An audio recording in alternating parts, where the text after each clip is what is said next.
মানে চেয়ারে বসলেই যে আমার দায়িত্ব আছে এরকম না, আমি কোনো চেয়ারে না বসেও যদি আমার দায়িত্বটা পালন করতে পারি আমি। মন্ত্রণালয় পেতে যাচ্ছেন তামিম ইকবাল। ক্রীড়া মন্ত্রণালয় অর্থাৎ আমিনুল ইসলামের সহকারী মন্ত্রী হিসাবে অর্থাৎ মন্ত্রিত্ব পেতে যাচ্ছেন আমাদের এক সময়ের heart feeder batsman Tamim Iqbal. তবে কি বিসিবির দায়িত্ব হারাতে যাচ্ছে হর্তাকর্তাগুলা? নতুন করে কি বিসিবি ঢেলে ঢেলা সাজাবে, নাকি এই বিসিবিকেই আবার মডিফাই করবে? রীতিমতো তামিম ইকবালকে যদি মন্ত্রণালয় দেওয়া হয় তাহলে কিন্তু ভাই অনেক কিছুই ঘটে যাবে।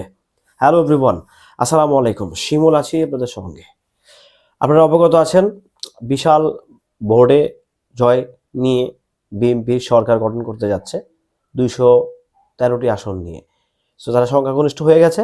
সো এখন মন্ত্রণালয়ের ইয়ার পালা, কে কোন মন্ত্রণালয় পাবে।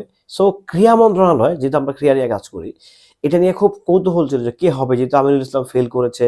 ফেল করার পরেও যেহেতু দল জিতে গেছে, সো যাকে তাকে মন্ত্রণালয় দিতেই পারে। সো যেহেতু ক্রীড়া বিশেষজ্ঞ আমিনুল ইসলাম, তো তার সাথে সহকারী হিসেবে থাকছেন তামিম ইকবাল।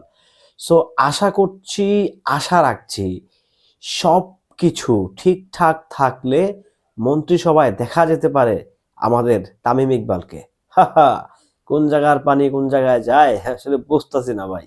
তবে তামিম ইকবাল যদি মন্ত্রণালয় পায়, যেহেতু উনি ক্রিকেটার, সো ক্রিকেটের জন্য কিছু একটা হয়তো বা উনি নিয়ে আসতে পারবেন, কারণ উনি ক্রিকেটটা ভালো বোঝেন, যেহেতু উনি কিছুদিন আগেও ক্রিকেটটা খেলছেন।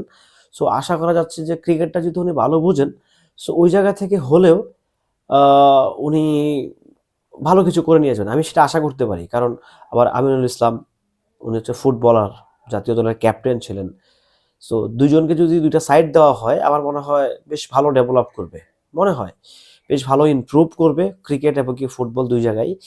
আর যে ঘুষাঘুষি যেটা চলতেছে এখন বিসিবি এবং কি হচ্ছে ফুটবলে বাফফে, সো আসলে এগুলো থাকবে না। সবকিছু মিলে একটা মিউচুয়ালে যাবে দুইটা দলই কিংবা দুইটা টিমই। সো যদি মন্ত্রণালয় পায়, শোনা যাচ্ছে, তবে মন্ত্রণালয় পেতে পারে, যেহেতু শোনা যাচ্ছে, গুঞ্জন আসতেছে। সো আশা করা যাচ্ছে যে উনি মন্ত্রণালয় পেতে যাচ্ছে।